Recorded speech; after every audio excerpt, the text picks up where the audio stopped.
This is the DTV Digest, the podcast that brings you news and reviews of films which didn't make it to the cinema.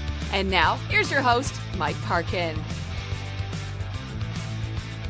Hello, everyone, and welcome to the DTV Digest, the podcast which brings you reviews of films which didn't make it to the cinema and instead went straight to DVD, Blu-ray, or streaming media. I'm your host, Mike Parkin, and joining me this week are Richard Hawes. Hello, everyone. Stephen Lockridge. Hello. And a returning guest is Sean Malloy.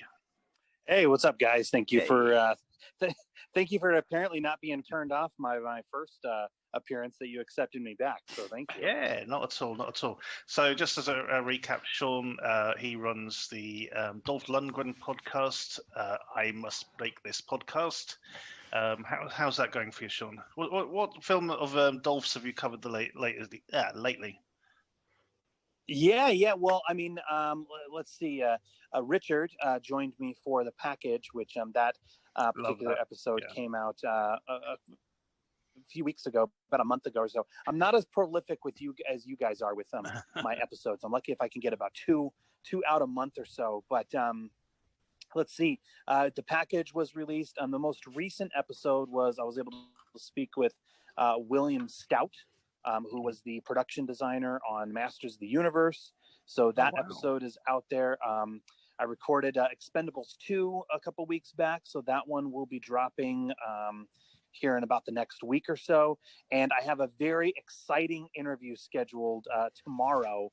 I don't want to say too much yet because it hasn't happened, but Richard knows who it is, and I think you guys will be very, very pleased once it goes live. That's all I'll say.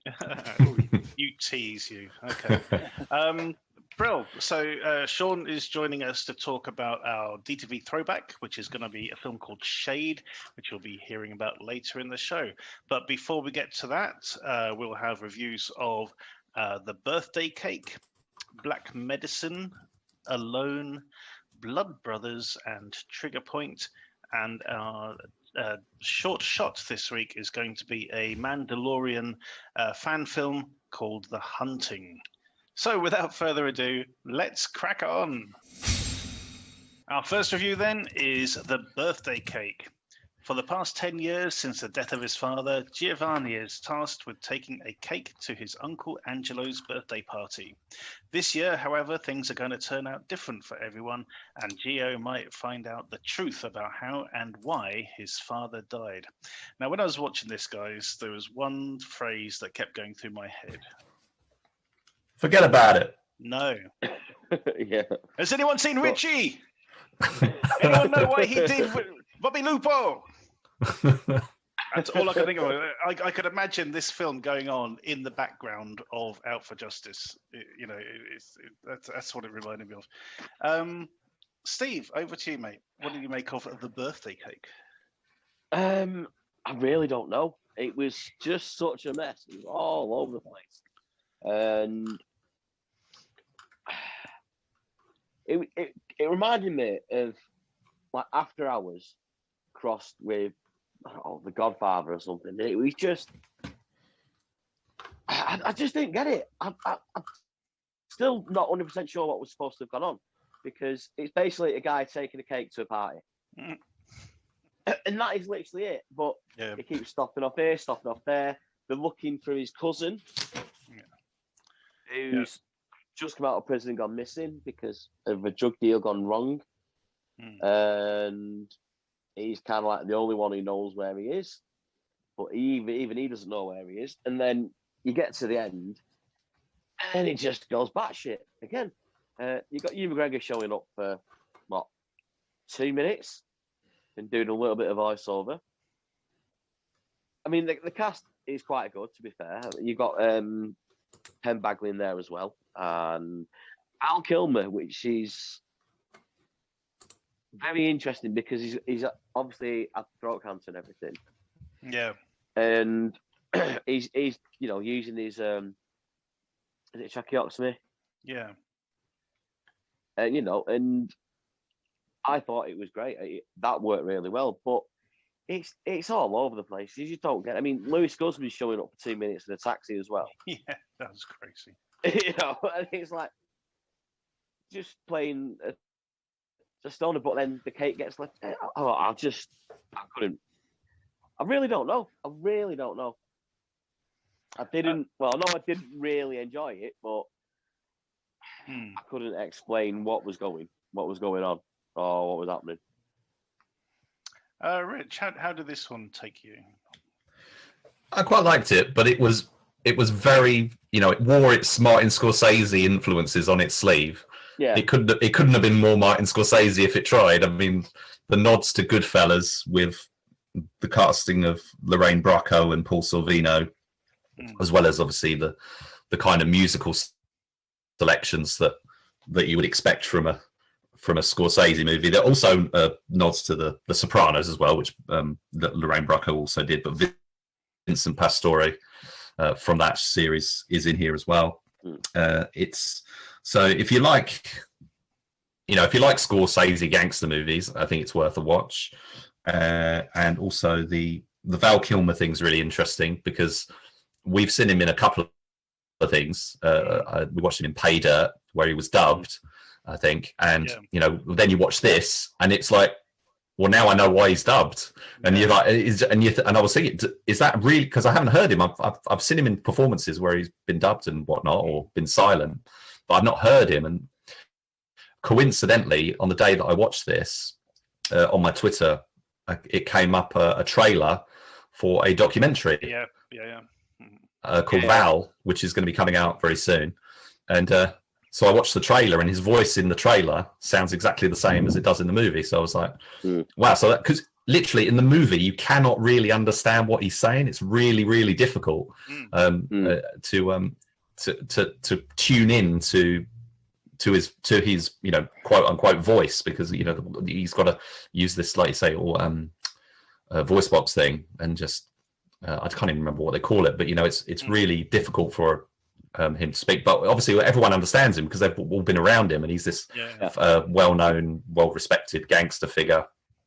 And I think is he the lead character's uncle? Yeah, exactly. Yeah. He's Uncle Angelo. Yeah, Uncle Angelo. That's it. So he's like this. He's the Godfather figure basically. So this is Val Kilmer doing Marlon Brando in The Godfather in a way. But I like that. I thought that was interesting. I thought that played quite, gave it an interesting dimension. The Ewan McGregor thing was curious. I'm always a bit unsure about Ewan McGregor. I'm not a massive fan, and he doesn't often fit in the things that he's in. And I didn't think necessarily he fitted in this. The main character here is a young guy called Gio, played by Shiloh Fernandez. He did quite well. He's quite amiable. It's a kind of a coming of age kind of story for him. William Fichtner's in there as like a really like psychotic dirty cop kind of character.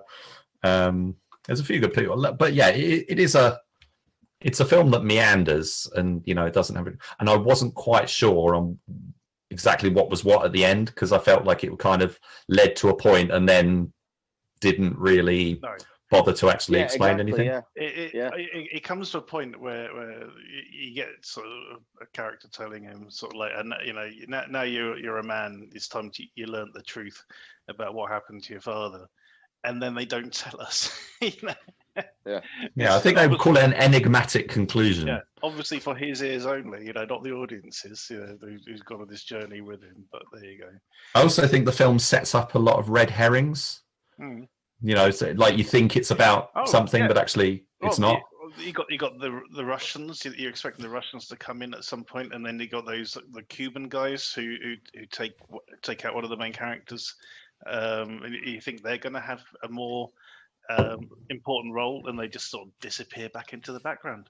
It's very strange.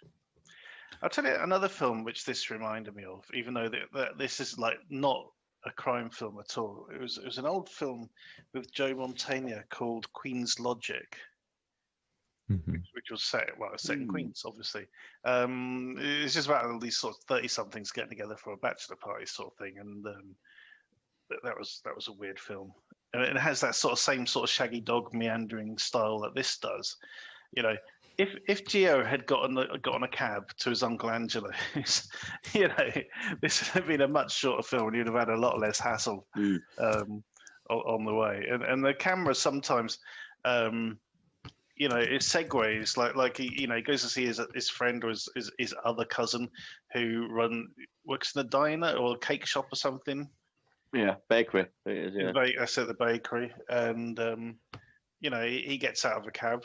And then we just carry on in the cab because Lewis Guzman's driving it, obviously. So, you know, we get the this whole argument with you know, this couple in the back of the cab and him sort of interjecting. Not really going anywhere. Yeah, exactly. That part of the story doesn't really go. It reminded. I'll tell you what. Another film that reminded me of was a recent release called. It was originally known as Feast of the Seven Fishes. But it came out as Evolutionary Pictures released it as a Christmas Feast. All right. And that is about a young guy coming of age, Italian family Christmas. You know, there's all the older guys, and you know, there's some gangs. You know, I think Joey Pants is like a gangster member of the family and stuff, and you know, it's just kind of meanders around, you know, with these leading up to you know, this Feast of the Seven Fishes, this family Christmas meal and stuff, and him, you know, a little bit of romance and stuff, which this film also sort of does touch on. It kind of goes in the, is there going to be a little bit of romance? No, actually, no, we're not going to do that either. It's constantly introducing all these things, and then going somewhere else, which is a bit weird. But I didn't dislike it for that. I mean, I was engaged by it, and I was interested, and I enjoyed it. It knocks a point off, but apart, you know, I do think it's, especially if you're interested in Scorsese movies and that kind of gangster movie, I think it's worth a watch. I was quite surprised. I mean, I don't know about you guys, but for some reason I got it into my head this is going to be a Cockney gangster movie. Yeah, I did as well. I think it was the Ewan McGregor being in it thing. Yeah. And the name of it as well. Yeah. Yeah, exactly. Birthday cake. I mean, it's just such a bizarre thing. But yeah, I did like it. You know, I like that sort of the tension that starts building up. You know, when he goes to the house and there's no women around, he's like, "Hey, what's going on here?" sort of thing. And you know, and people are sort of pressing him if he's been talking to the feds, and he's sort of going, "No, of course not." And there's all this sort of stuff going on, and then the thing happens, and I was like, "Holy shit!" You know, it's quite a surprising moment. But you know, I thought the thing was good. I thought it was well handled. I thought that was really well done. But again, it doesn't lead to anything at the end. I don't know. No, you know, it's so inconclusive. It wound me up a bit, to be fair. Yeah, you know? it just showed that Gio was always a patsy. You know, even to his own family, he's a patsy basically. You know, it's just kind of weird. But I like that bit where sort of like, Ewan McGregor's going, "Oh, thank you for you know, staying here and painting the church," as he sort of like wipes paint on his hands, you know, just in case. I thought that was actually quite a cool little moment. But yeah, no, this is you know, it's quite a surprise. It's, you know, we've said it's not particularly well structured. Exactly, you might spend a lot of time wondering when the hell he's going to get to this birthday party. You know, the cake could be stale by the time he gets there. The way he's going, you know, the poor thing gets tossed around, gets left in a cab, and all the rest of it. You can imagine him unwrapping it at this birthday party, and it's just squidged to bits. It's like, oh, sorry, but no. Okay, any more for this one? No, scores on the doors, I think. Okay, I'll kick off with a 7 out of 10 for this. I'll go 6. Mm-hmm. And Rich? I'm going to go a 6 as well. Oh God, I may have overstepped. Okay, 2 6s and a 7 for the birthday cake. Go check it out.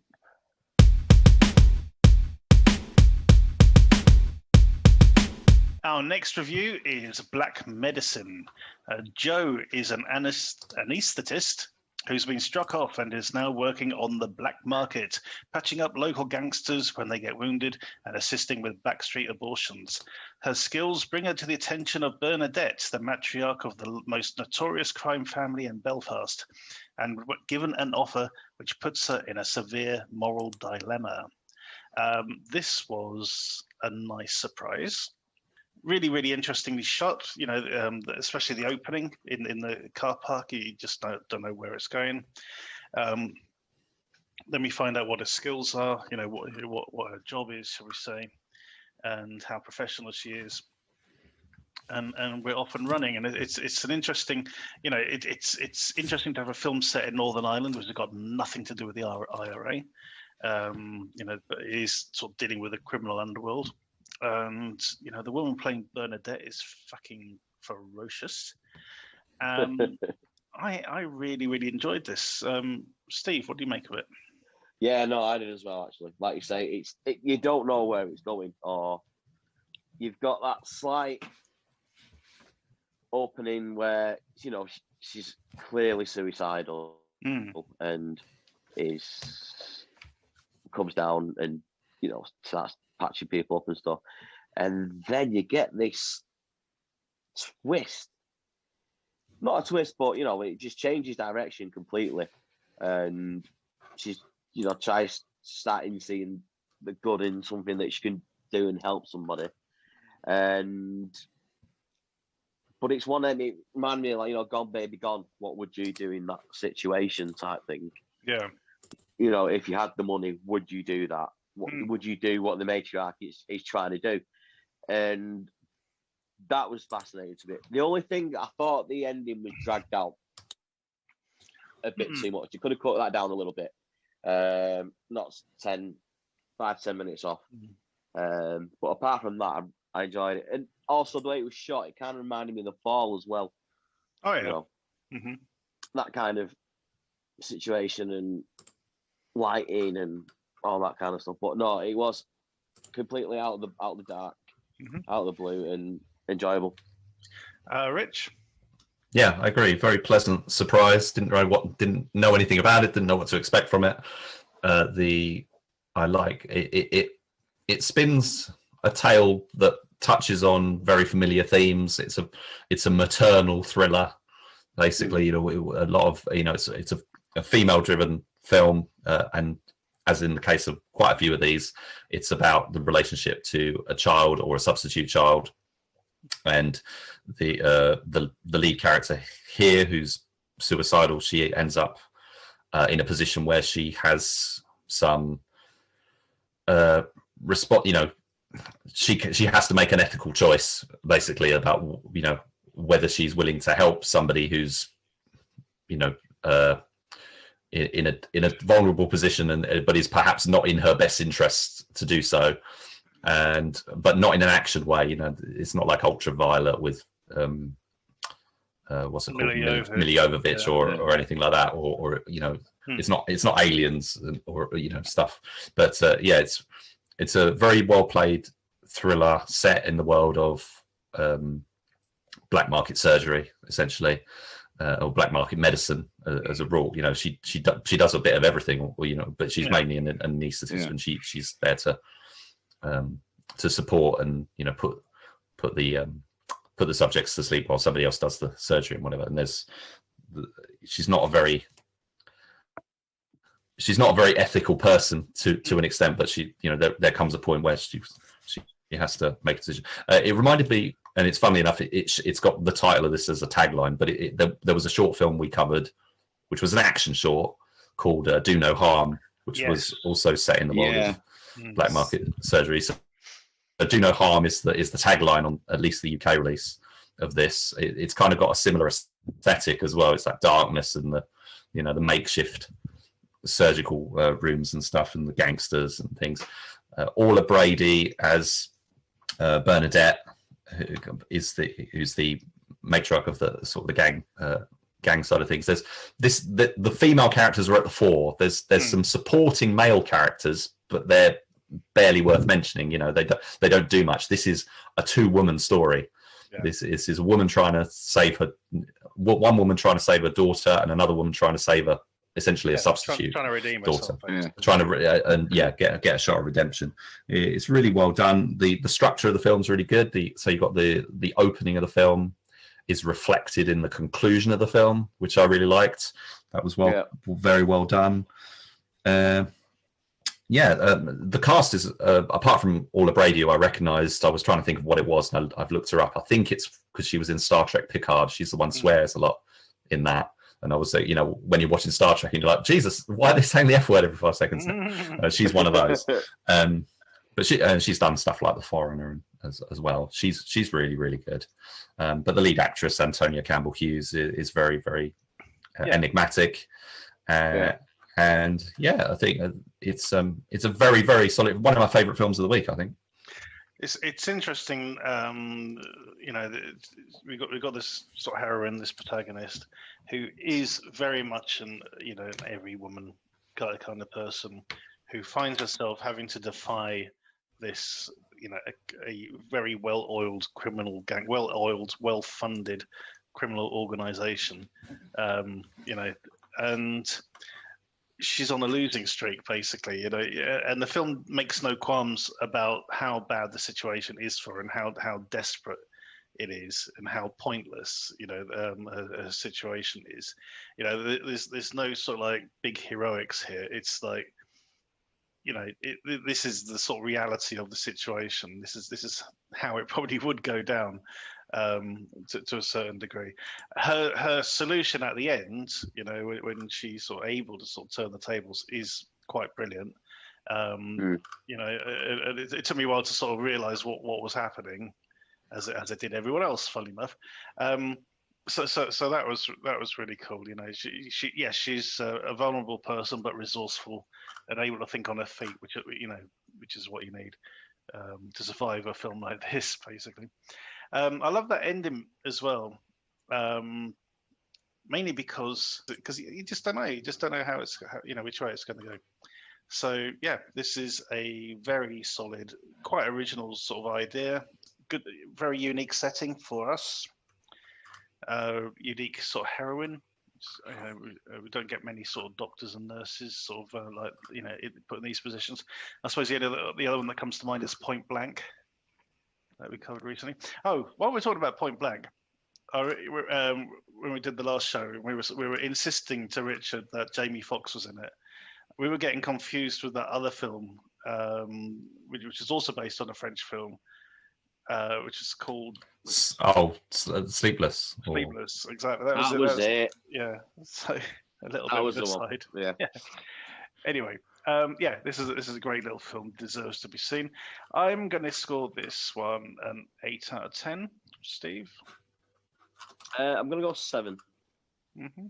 And Rich, I'm going to go an 8 on this. And before I go, I'm just going to say the lead actress, Antonia Campbell Hughes. I don't think I've ever seen her before, but she's got like nearly 70 credits, starting out with playing a zombie in Shaun of the Dead in 2004. She's done tons of stuff.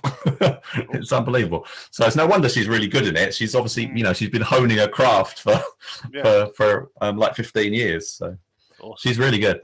Absolutely. Okay, so that's 2 8s and a 7 for Black Medicine. Go check it out.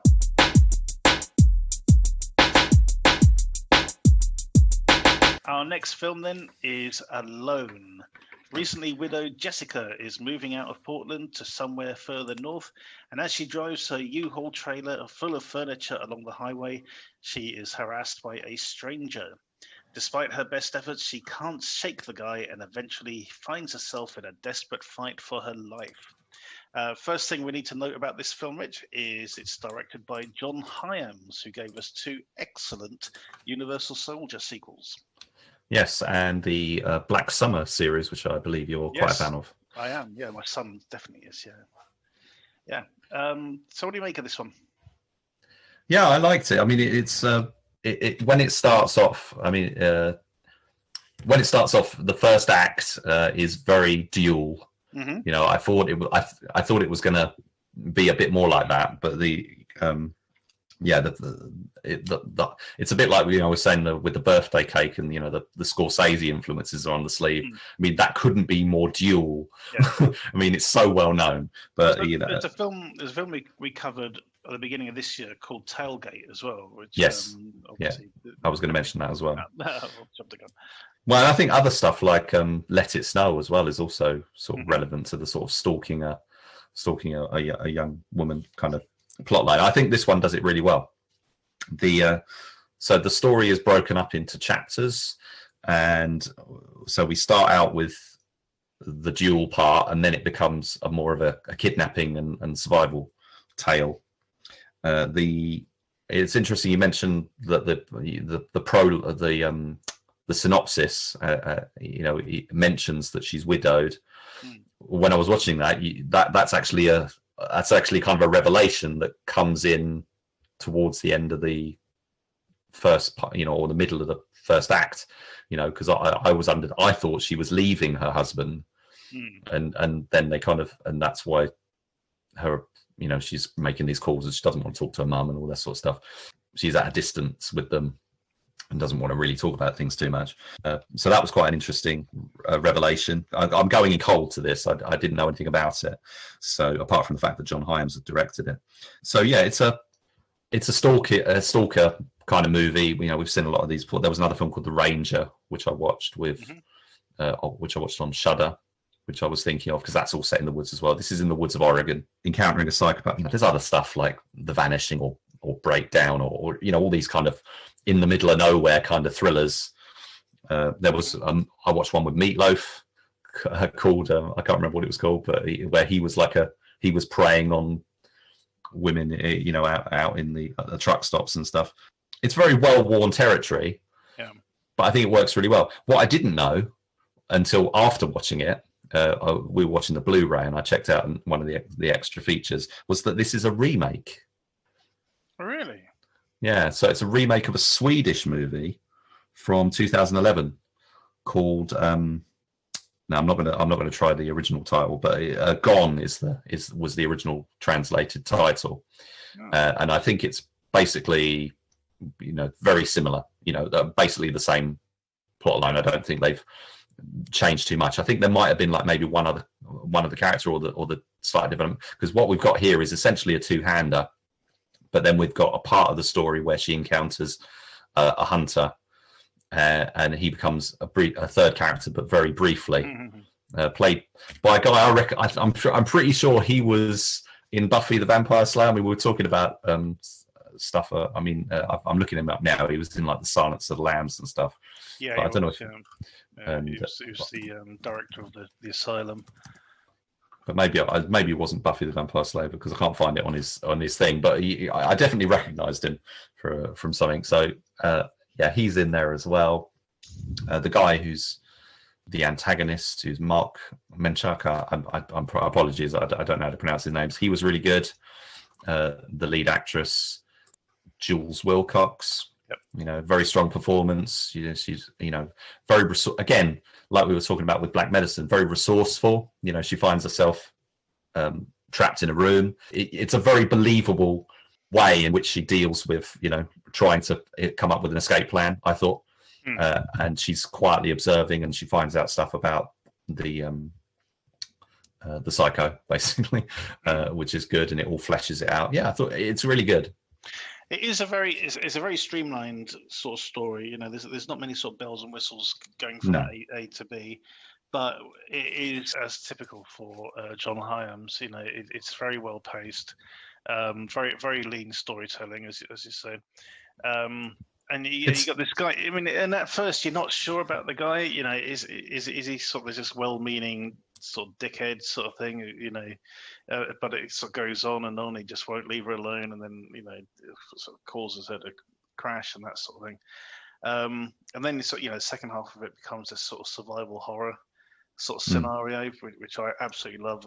I love those sort of films where someone's having to sort of battle the outside, nature and everything as well as a human threat, which is what we got here.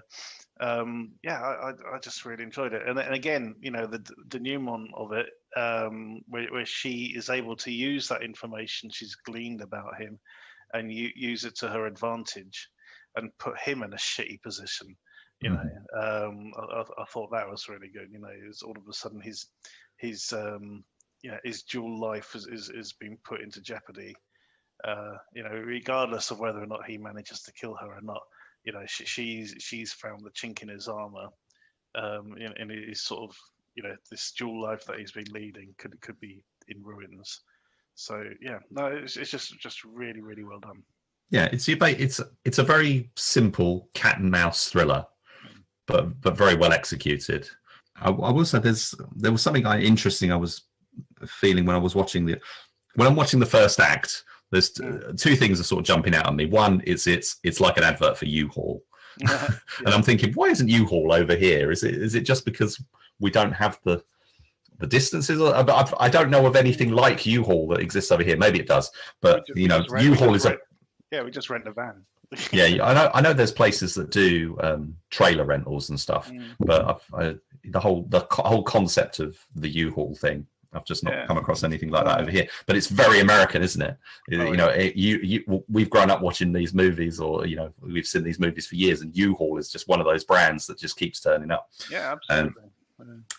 But the other thing was a lot of the stuff to do with the encounters that she's having. Obviously this is a story about a woman in a vulnerable position. She's all on her own. She is alone, as in the title. She's got no one with her. She's got no one to turn to, really. And it's a male threat coming in. Yeah, it's the etiquette of the social, the politeness. The not wanting to express, or not even that, but even just that sort of reserve. You're kind of doing things that you don't want to do because you feel social interaction, convention dictates that you should. So she's trying to respond to him and be reasonable with him,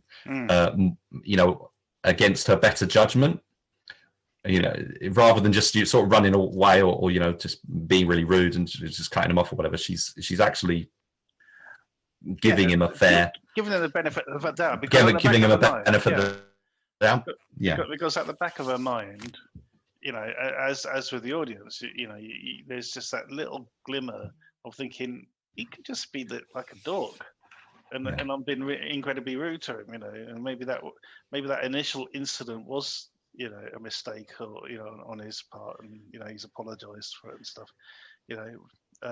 but no, he just won't leave it alone. So I will say one of the things that a slight problem that I have with films like this is the convenience of always running into the character. I mean, I know they're kind of on the same road and whatever, but it does seem a bit too convenient. Unhinged with Russell Crowe was another one that came to mind. They're driving around all the city and whatever, but they just managed to keep bumping into each other. And shit, there's a point where she's getting away, and you'd think, how could he possibly find her? And he just, manages to. There's a mystery about a tree that's fallen. Yes. Yeah, you're never quite sure. Is that something he engineered? Somehow knowing that she was gonna end up in there, or is it just because that's what she thinks? Yeah. But chances are it's something that probably just happened naturally, or something. Because I can't see that makes any sense in terms of predicting someone's behaviour. It's a bit contrived, but presumably that guy, Anthony Hill's character, had come in on that road. So that tree falling over must have happened after he'd parked up, which is you'd have thought he'd have heard it or something. I don't know, but but I was kind of watching it thinking, the guy character who's just referred to as the man, I believe, although we do find out his name. His name's Sam. Later on. Yeah, but on the credits they credit him as just the man, and I was thinking he's probably quite an experienced tracker, so he's done this sort of thing. He's been out in the woods, he's got the cabin and everything. He probably knows how to find his prey quite well. So that's how I was kind of justifying it to myself, that it seemed like she must be miles away and whatever. How could he possibly have tracked her down? He's also adept at dealing with strangers in that situation. If somebody does come across him. Well, he's quite disarming, isn't he? Yeah, but that whole bit where when he gets out of his car and he's pretending to be on the phone to the police, and he's got, oh no, I found her. Being able to spin this story that she's actually I think it's his sister or something who's had a mental breakdown, trying to disarm this guy. It's just really good sort of patter that he has. So yeah. Another film that came to mind about his character and sort of the way he is a very different movie, but with the same kind of DNA, I guess, to the sort of character that he is, was a film called Trust with Clive Owen, which was all about grooming, basically. And the bad guy in Trust, you know, the paedophile, basically, him and his actions and his way of being and his, you know, his disarming demeanor and the whole thing about you know, a hidden life, you know, this is like something else he does, you know, away from a real life, a normal life, you know, the dirty little secret life that he's got. That there were parallels there for me, so I think, you know, that's another film that's really well worth seeing if nobody's ever seen it. It's quite hard going, but it's that's really good as well. Cool. Anything else on this one, Rich? I don't think so. What do you think of the chapter headings? Do you think it was necessary, or do you think they should have just cut it out? I think they could have cut it out. I mean, it's something that's going to come up later on as well when we review DTV Throwback this week. You know, the idea of having sort of these credits appear, or, you know, these chapters coming in. Is it really necessary? You're just drawing your attention to a certain thing. The thing is, it's also a style that he uses in Black Summer. Each episode is divided up into, I don't know, about 5 different parts, you know, with chapters coming up. And with that one, it's kind of useful because, you know, to have that sort of cutaway for a second, because the next scene could be something which happened earlier on in the timeline, but from a different character's perspective, which would be really confusing if he just went straight to the next scene. But if you got that break saying this is a different chapter, you know, and you're starting off at a different place and a different, you know, sort of slightly different place on the timeline, you know, your brain can get around it a bit easier. But here, it's the most linear, streamlined thing that John Hyams has probably done. How are you going to score it? And on that note, I'm going to score it a 7 out of 10. I'm going to join you at 7. It's very, very good, but it is very, very slight at the same time. You know, it's a breezy A to B movie, this one, with no sort of sidetracking. So yeah, this is a perfectly solid 7 out of 10 from both me and Rich. Go check it out.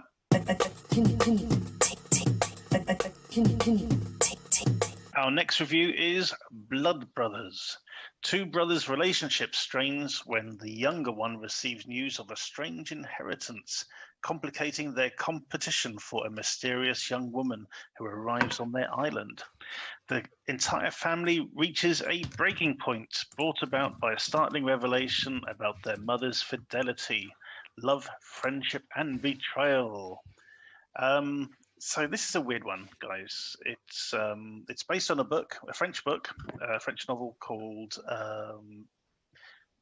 Pierre and Jean, or Jean and Pierre. And they've changed the name slightly, so one's still called, I think we've got Peter and Jake as the 2 brothers. And their dad is played by Gordon Clapp, who used to be on NYPD Blue. It's one of the sort of secondary characters in that. This is incredibly dry period drama stuff. You know, this ain't Bridgerton, basically, is what I'm saying. Steve, did you manage to cope with this one at all? Nope. I'm sad to say, I had to turn it off after half an hour. It was the language was tedious, the characters were tedious. It was like Remains of the Day, where nothing that should be said is said, and it drove me insane.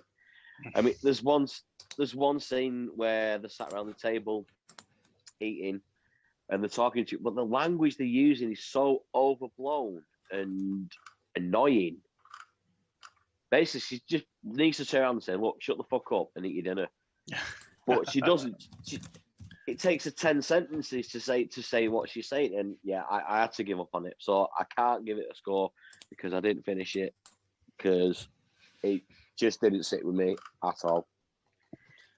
Rich, any redeeming features for this for you?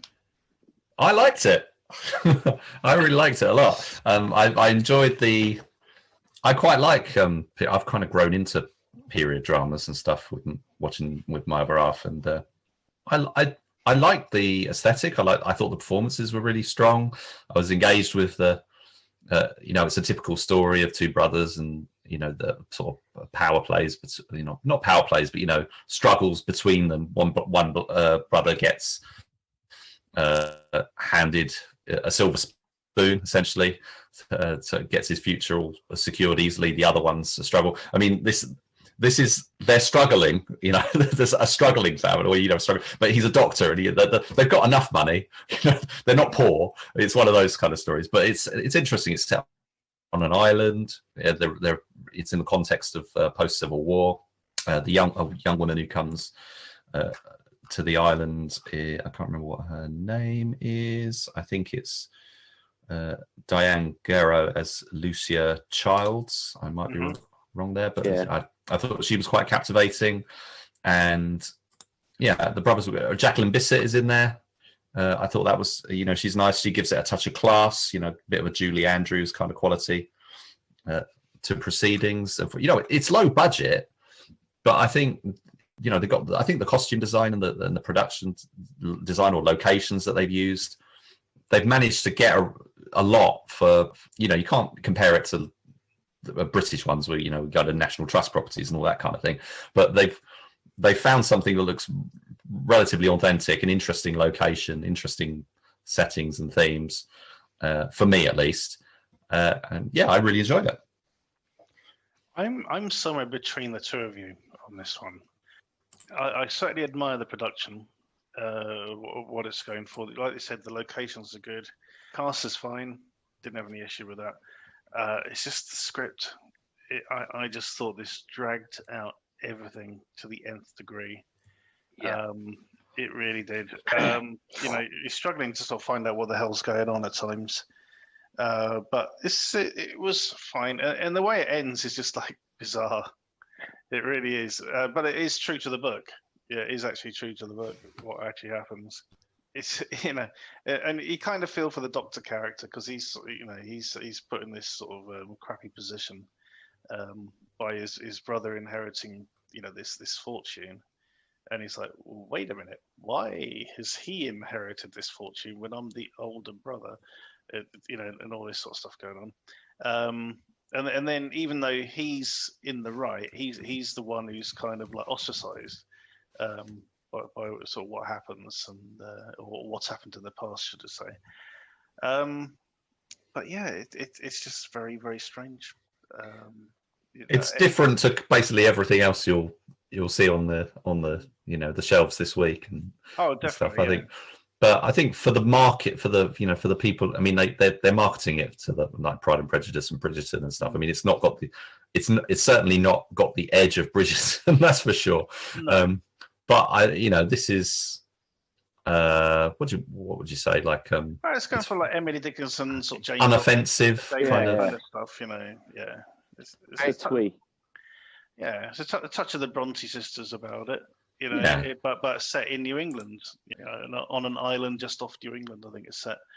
But yeah, it's fine for what it is. I am glad that the British version of this has dropped the Civil War part of the title.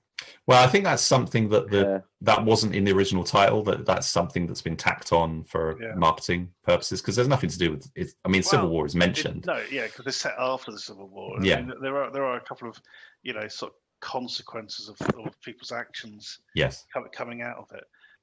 I think that in the context of what they've used it for is that it's a civil war between the brothers. It's fair enough. But yeah, if you look at the American cover, it's got like infantry lined up with a cannon. That they've it's nothing like that. But no, not at all. You're right. Yeah, in the other sense of like a civil sort of. There's another poster. There's another one where it says Blood Brothers Civil War, but it's got just her in the foreground and a bunch of the characters in the lighthouse and stuff. That's closer to what we've got in here. But the Blood Brothers seems to have been the original. What's the Guy de Maupassant's novel? What was that called? Do you know? It's Pierre Egine. I'm surprised. I was surprised because I thought it would have been based on an American, post-Civil War kind of novel. The original book is set in Paris, apparently. Yeah, that's quite interesting to me that they would have chosen to adapt a book and relocate it and stuff.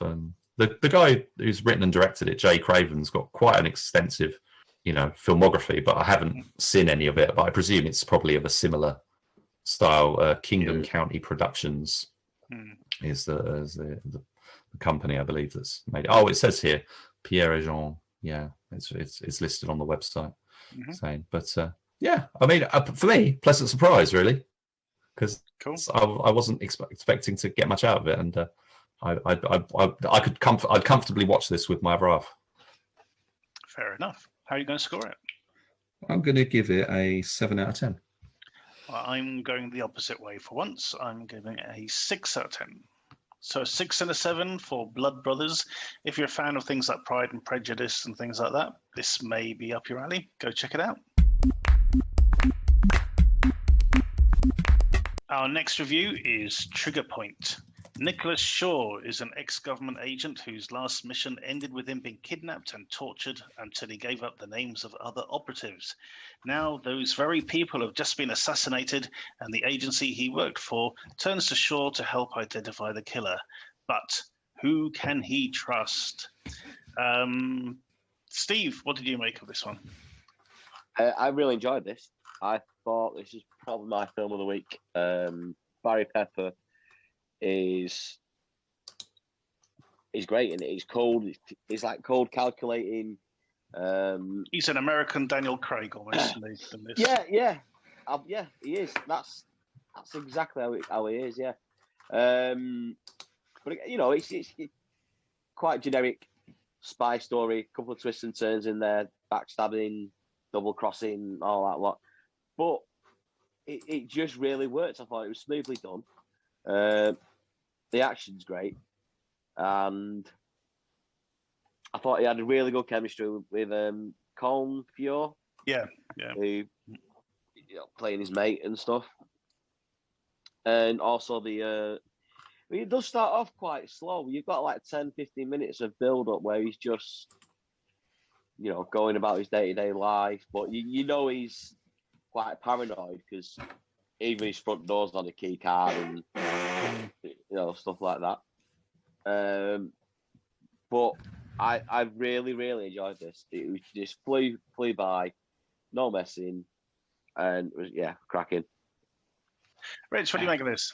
I'll be honest. I thought it paled next to the Virtuoso, of which it shares quite a few qualities, not least the sort of small town setting for the action of the and the kind of the assassin kind of theme in this. He's a retired special ops, but he's basically an assassin. He's living in his. There's a John Wick element. He's kind of hiding out. He's got this armory. I know in John Wick the armory is under his in the concrete or whatever, but he's got all these a cabinet of guns, and he's got a security drone that he checks the perimeter and all sorts of stuff, and he lives a fairly quiet life in this. I think it's it's coastal, isn't it? It's like a coastal village, and I did think the action was reasonable, but I got a bit lost with. I wasn't hugely engaged with the plot. I think they throw lots of stuff in, and as well as crosses and double cross or whatever, but I wasn't as committed to it, as engaged with it as like I say, as like the Virtuoso, which I thought was a much stronger film with much better. A lot of aspects of that were better. This interesting. It's a Canadian movie. Barry Pepper is Canadian and the production's Canadian and whatever. I presume the location is Canadian. Maybe it's pretending to be America, but I think it is actually, because if he's a retired US special operative, it's probably pretending to be set in the States.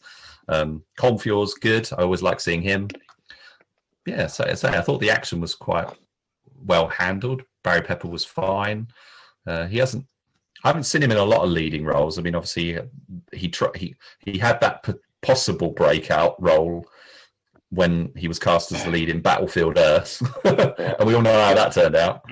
And then he's done other things like Knock Around Guys and with Vin Diesel and quite a few other bits and bobs, but he's never kind of broken out.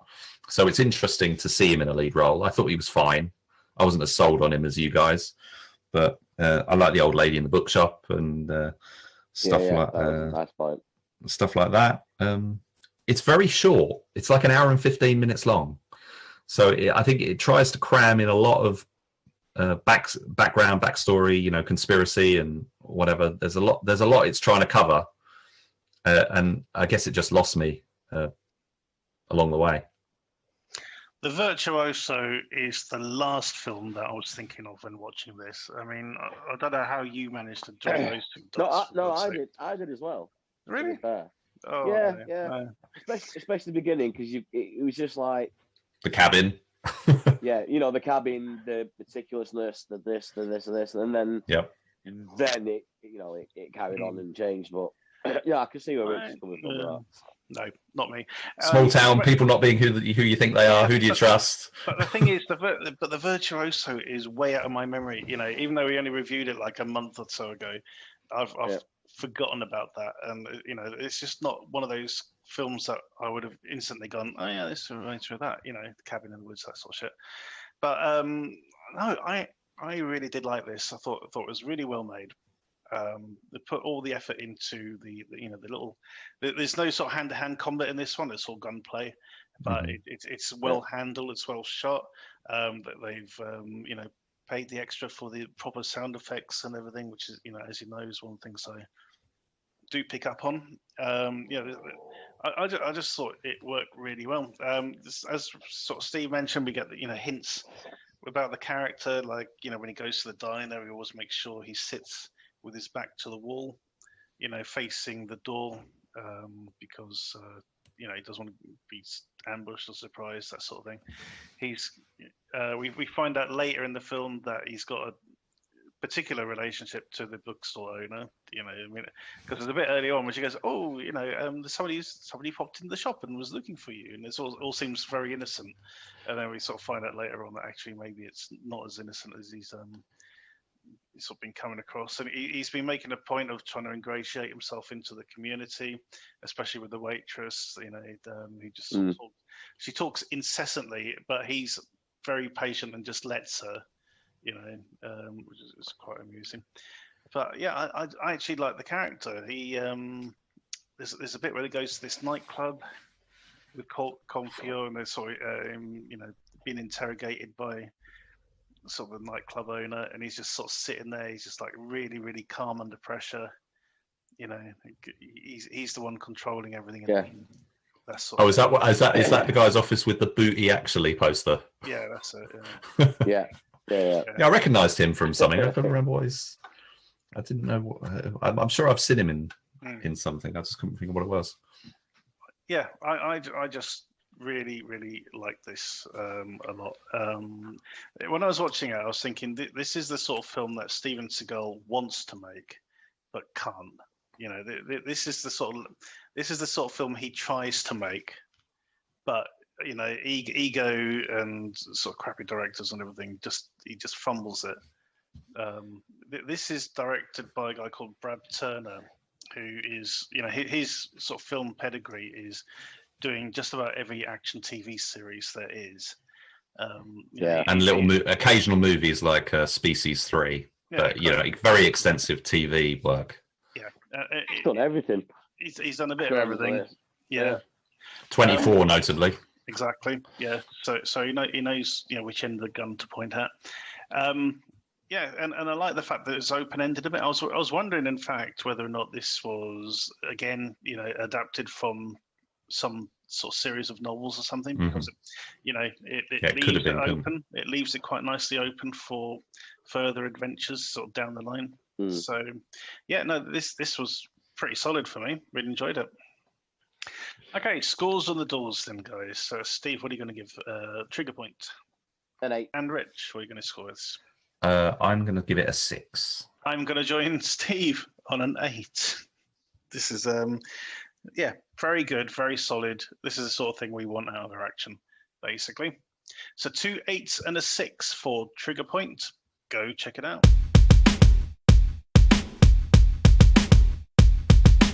Our short shot this week is The Mandalorian, Chapter 16.5, The Hunting.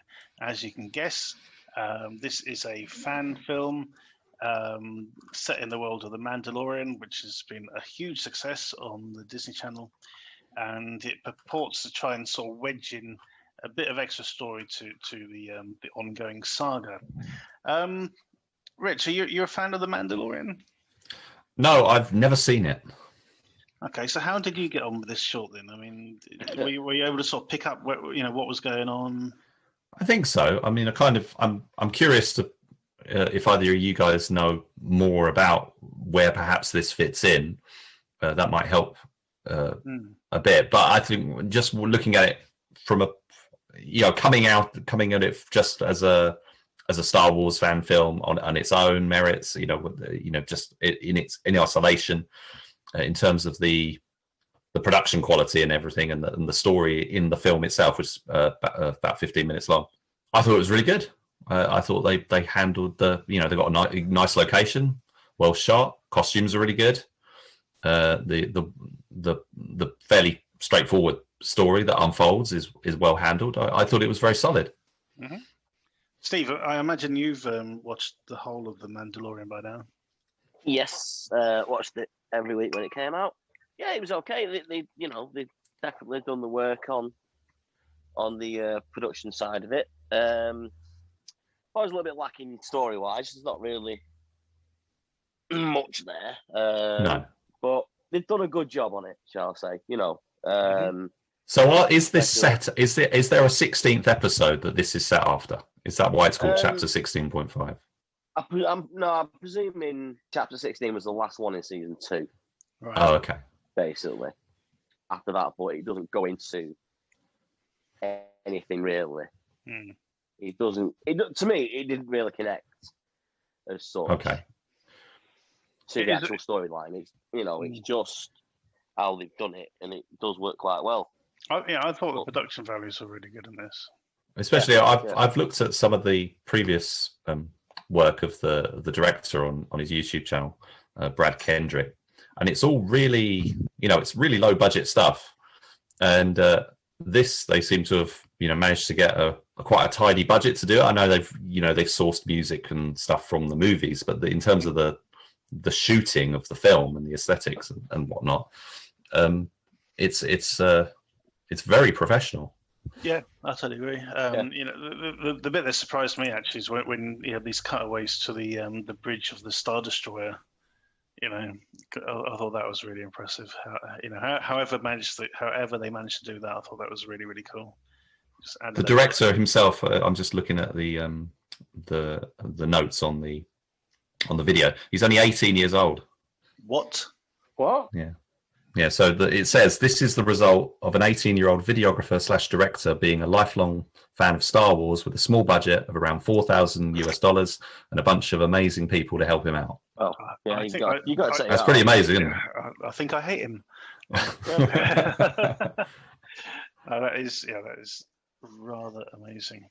Although we've come across some very talented youthful filmmakers recently as well. So, but no, that's absolutely cool. I think story-wise, as we said, it's a short. Let's not lose sight of the fact that they've only got 15 minutes worth of story time, and they do sort of manage to cram in quite a few characters, especially on the antagonist side with the stormtroopers and things. So I thought that all worked very well.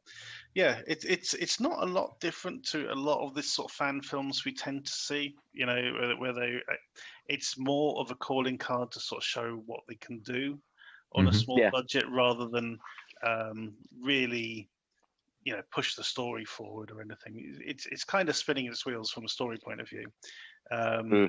There's an Assassin's Creed short which I watched recently, which was about it was like pirates. It was a pirate set one, and I felt like it was essentially the same. That in that case it was like pirates fighting on the rocks. They've come in off off the ship and stuff, and I felt that this was kind of doing a very similar kind of thing in terms of its location, the characters, whatever. But that's what a lot of these films are. I mean, you look at the Red Dead Redemption shorts and stuff. They find a nice isolated location, get some recognizable characters, have a little interplay, a little action, and you're done.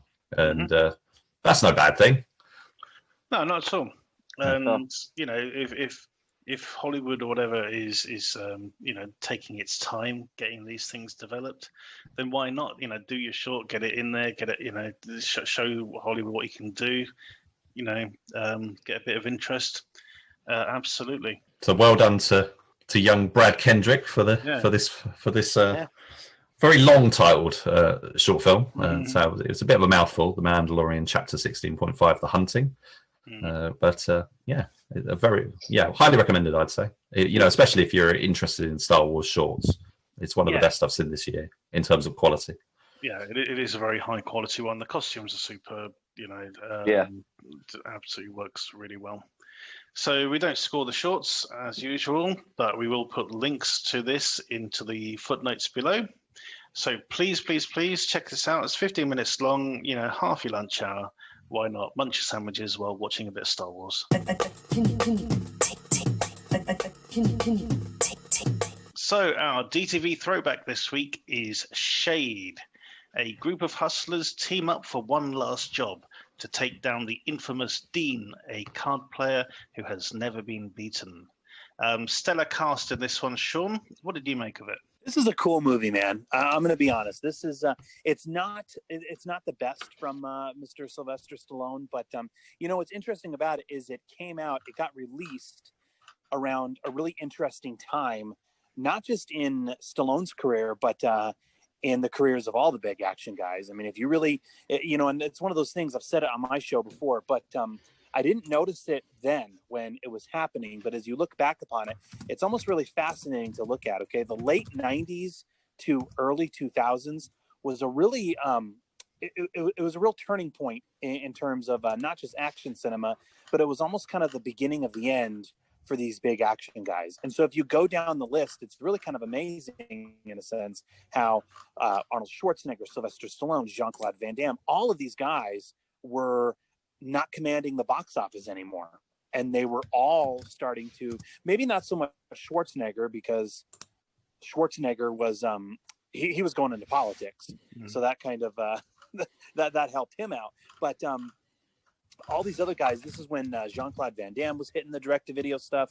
Stallone, he had 3 movies that he did, all 3 of them. It was Detox, this one, and then Avenging Angelo. Those all went direct-to-video as well. And then, and so it's one of those things, I've said it on my show, it's kind of interesting. If the big guys like Stallone and Schwarzenegger, they're, kind of hitting the direct-to-video market and they're, no longer commanding the box office, well, then you can only imagine a guy like Dolph Lundgren, who was always kind of on the B list, if you will. Yeah, it's really kind of fascinating. If the big guys above him were not getting their best work, then you can only imagine what a guy like Dolph was getting, or what a guy like Steven Seagal was getting. And so if you look at their films, and it's again, I find this pretty fascinating. But if you look at Dolph's career, the late 90s, early 2000s, that's the period where I think he put in probably some of the worst films in his entire CV. And it really makes sense now when you look at it. Okay, so the film itself, we got a bunch of grifters here. Gabriel Byrne, Stuart Townsend, Thandie Newton are the integral parts of this. And it is sort of really interesting to sort of see these characters, the sort of mechanics and the dynamics of them. Steve, what did you make of Shade? Had you even heard of this film before? This had not been on my radar at all until Rich mentioned it.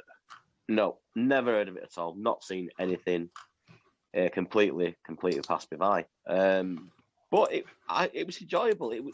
It was kind of like Ocean's 11, but without the bank heist. It's all based on the card table, and found it really good. I thought the performances were pretty stellar, to be fair. I mean, Stallone is just oozing charm and class in this one. He really does lay it thick on the table. And especially with the scenes with Melanie Griffith as well. They were really, really good.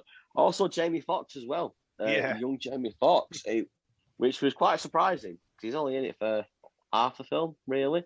But no, it's just really slick, enjoyable, classy, quite funny as well. Decent card movie. It's interesting, isn't it? I mean, I don't know if it was the subject matter that sort of kept it under the radar. I mean, the sort of the grifter kind of thing, or the that sort of gambling thing. I don't think it sort of quite hit the zeitgeist at the time.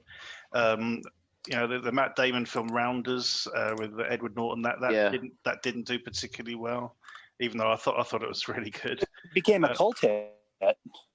Yeah, I mean, we should also say, Rounders. Sorry to cut you off there, but I mean, Rounders. Yeah, that one wasn't a huge hit in when it came out, at the box office, but it has gone down, especially in later years, as being like a real cult classic. Like that particular film is studied and analyzed by poker fanatics and just average poker players. And I mean, yeah, you guys said it. I mean, that's the kind of unfortunate thing about this film is it has an amazing cast. I mean, obviously Stallone is not at center stage of the film, which I think was actually kind of a really cool decision on his behalf for him to take this small little role. But it's an awesome supporting cast, but just overall ensemble cast that has a lot of really cool performances, and no one is phoning it in.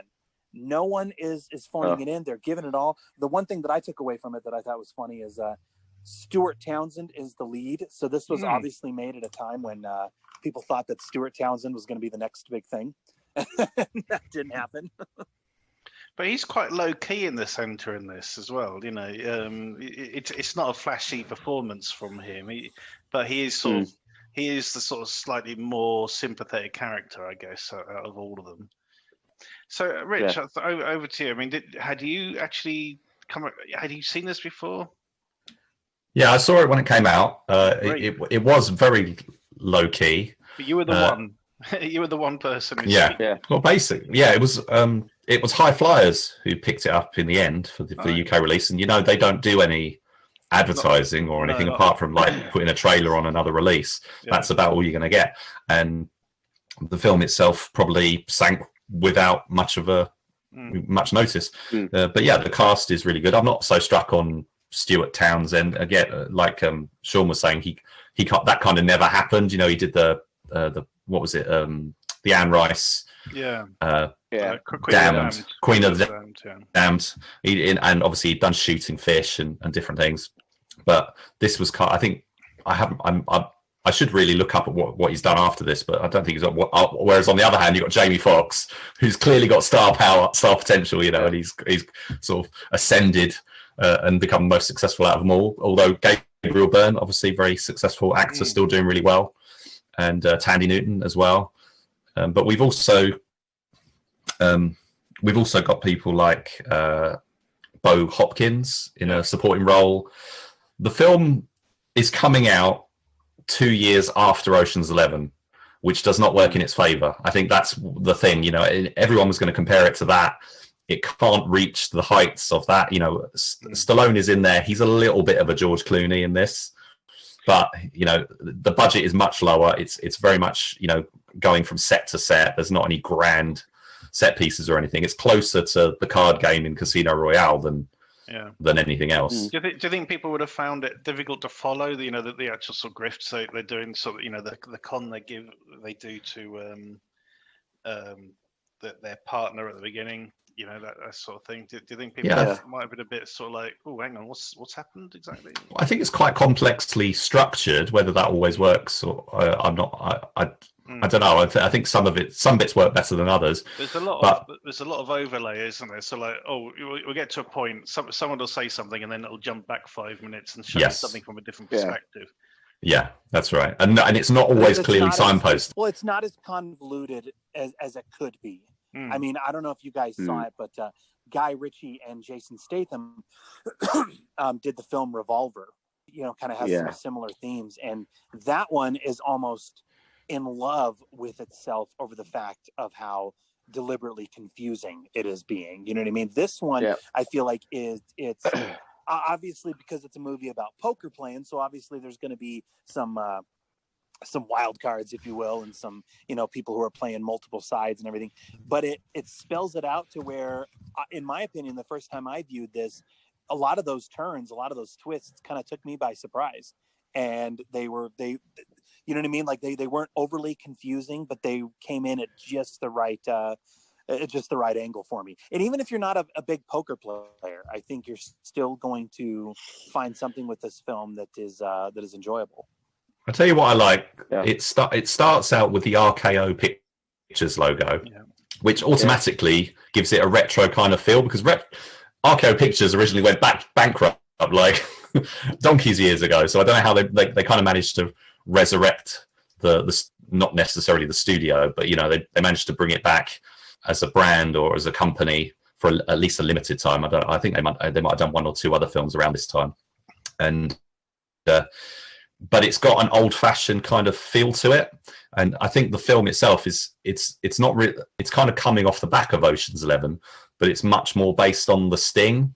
It's got that kind of I mean, even the ending and stuff seems to be clearly inspired by The Sting, which was from 1973. Yeah, and Robert Redford and that. But yeah, it's got this kind of old style quality to it. And although Sylvester Stallone is not the main character, he is introduced as a very key character, and he's the first character we see in the story. Yeah, and I think they did a really good job with casting the young the Dean Stevens. They did a really good job with casting him, because you recognise that he is supposed to be the Sylvester Stallone character. I feel. I think he's got a good look, and they don't try to imitate the voice too much, but they try it a little bit. I mean, I saw the latest Fast and Furious movie where they do they do like flashbacks to a young Dominic Toretto, and I think the guy here playing the young Stallone is a much better match than the guy playing the young Vin Diesel in F9. So I think his name was Jason Saboni or Chiboni. But anyway, so I thought he did a good job. And then it kind of, so they establish his character. He's the main guy that they're going to try and take down, apparently.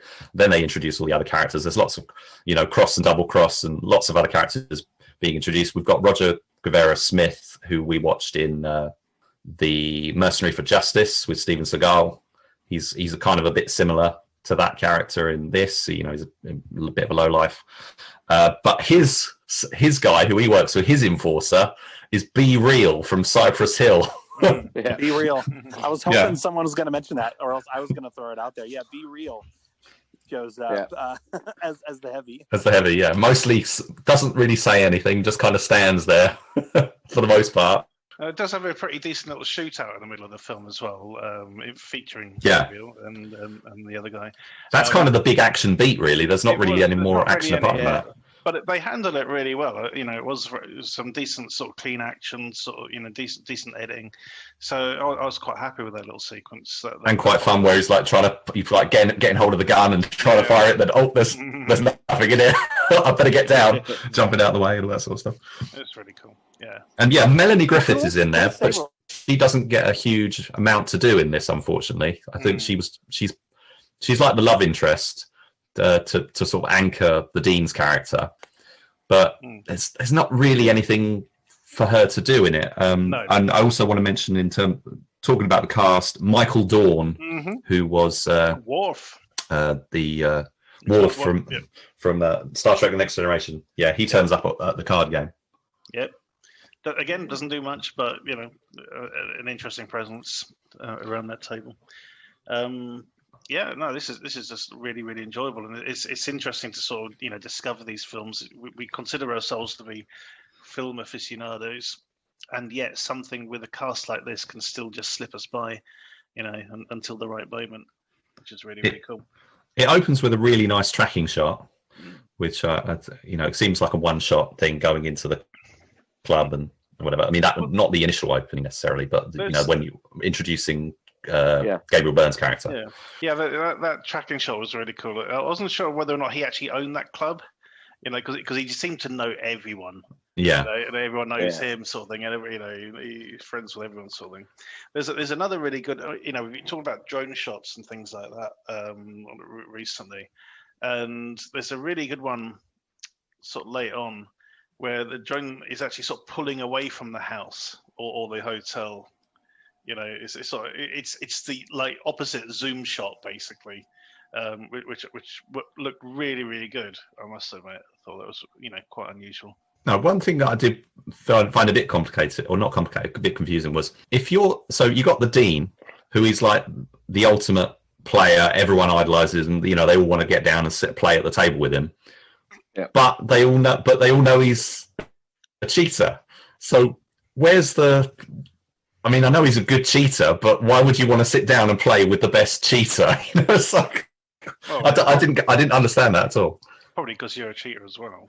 Yeah, but do you think other people who he plays with, do they know? It's who can con the con man. Exactly. It's a matter of pride. Like, okay, it's a table full of cheaters.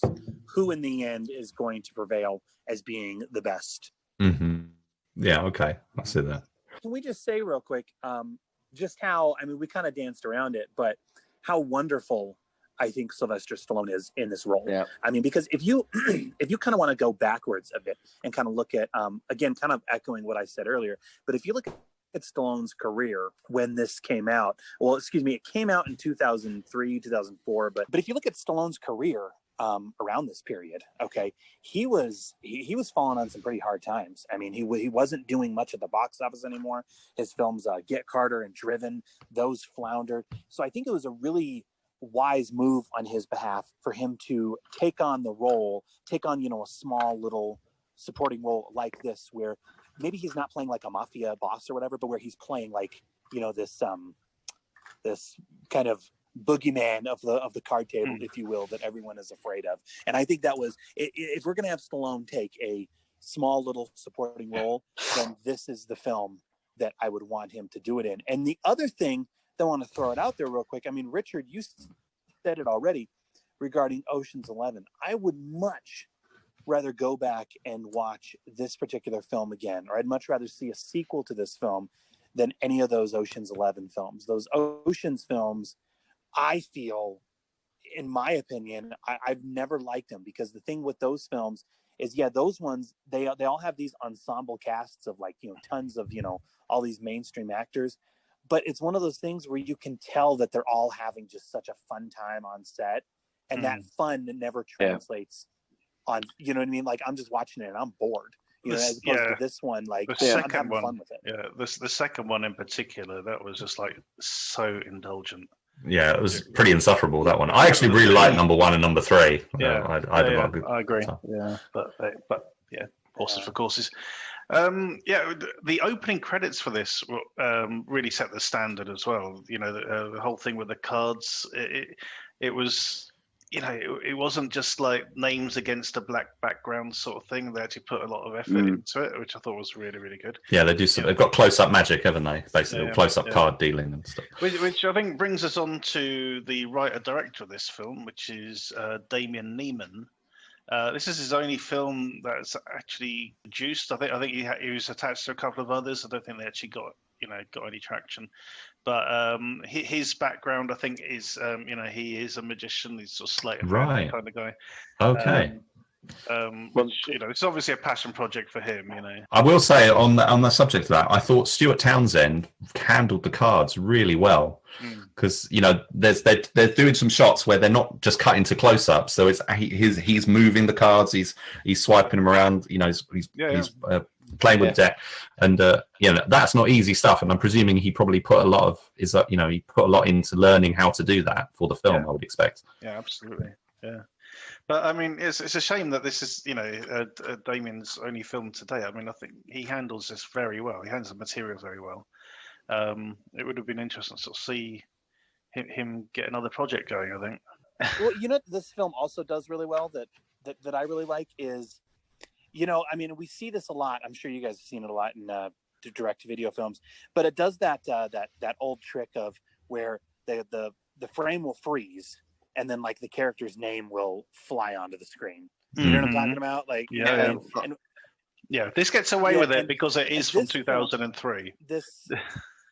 Well, this gets away with it. Yeah, it gets away with it because it's from 2003, and also because I feel like, considering the nature and the thematic elements of the film, with it being a poker game, because I mean, if you think about it, a lot of the audience is going to come in seeing this has probably never sat down and played a game of poker, so they may not have any kind of knowledge about that world, if you will. But I think this film gets away with it and does it well, to where, okay, you know, the camera will freeze and then you have that person's face on the screen, and then the mechanic flies in like a really kind of flashy font, or the wheelman, or whatever it may be. Here I think it works, as opposed to within the past 10 years films that have been doing this. It's almost kind of exposition shorthand, to where I feel like it, you know, it gets thrown in there because the writers and everyone, they just simply do not want to, you know, spend 30 seconds of dialogue time or whatever it may be, letting you know that this person is bad or whatever it may be. Or it's just they're just trying to be trendy, basically. You know, like Polar and that Luke Goss film that we Paydirt, I think, did it, didn't it? Yep. A lot of them do it. It's all, you know, Guy Ritchie used to do it a lot and stuff, I think. At least it's not in media res, so. Yeah, we don't really get any in media res or anything here, although you got your flash forwards and your flashbacks and stuff. One little thing that's quite interesting is that the film starts with this very, you know, very small time grift that Tandy Newton and Gabriel Byrne are doing, which is basically just to rip someone off for like a few $100s, and then you'll get introduced to Gabriel Byrne. He's trying to do this big job and everything, and he's sort of presenting himself as, you know, like quite a successful guy who's, you know, got all this money, and, you know, he's trying to do the big time. But that scene at the beginning sets it up, establishing that he's trying to play with the big boys. He's actually, you know, hand to mouthing it, basically. That was ridiculous. You know, you think, you know, we've got 300 quid. Yeah, but again, that's ripped off from Zombieland, or Zombieland ripped it off. All right. Because that's what Emma Stone and Abigail Breslin's character are doing in Zombieland. It's probably quite a well-worn, grift. I mean, Zombieland was 2009, so it's possible that but it's probably one of those things. You know, you've got that bit, and you've also got, like, you know, the titles coming in and stuff like that, and that's what it got me thinking of in them parts. All right. Anything else, guys, for Shade? I've just passing mentioned that Hal Holbrook is also in it. He is. He gets a good scene, actually. I like that. I like that sort of acerbic conversation he has with Gabriel Byrne's character. You know, I think the script's really good. Yeah, the script was very, very well written. Yeah, all round. What do you think about Sylvester Stallone's grey? Because you don't often see him grey, and I don't know if that was natural grey or whether they'd affected it or something. But it's very particular. It is. It's sort of almost Richard Gere-ish, isn't it? Basically, it's sort of... That's what was making me think they're kind of trying to Clooney him, you know? Yeah. Well, yeah, that's a good point, actually. Trying to give him that sort of mature, sort of savoir-faire, you know. Yeah, Stallone, he wasn't fully gray yet, like he is now. He's still, you know, his hair was still dark. So I don't know. It kind of threw me off. I mean, funny you mentioned it, actually, because I remember when this film was in production, I was following it because I was, you know, the next Stallone movie, what's going on? And when they released the first photo of him, I'll never forget, actually, but when I first saw the first production still of him sitting at a card table with that gray hair, I remember thinking, oh boy, what is this here? Okay, so that is Shade. It's available on Amazon Prime. We don't score the DTV throwbacks, but we certainly recommend them, and we definitely recommend this. It's a great little film. If you like things like The Sting, or even Rounders, like we mentioned, there's a lot going on here. Even if you're a fan of Guy Ritchie, you know, like Revolver we mentioned. What's the other one he did with God, what's his name? Gerard Butler. Rock and Roller. Rock and Roller. Oh, yeah. Rock and Roller. Yeah. You know, I mean, you know, obviously you got the Tandy Newton connection there, but I did think about that a couple of times while watching it. So yeah, lots to recommend here, especially the cast. Cast is superb. And that's the end of this week's show. So thank you to Sean for joining us this evening. Hey, thank you for the invite. It's always a pleasure talking with you guys, and and getting the invite. So thank you. No problem at all. If you like what we're doing here, check us out on Facebook and Twitter at the DTV Digest. We also have a sister show where we look at the just a short films called the Short Shots. So thanks to Rich and Steve for joining me as well. Always a pleasure. And to everyone out there, thank you for listening, and tune in next time.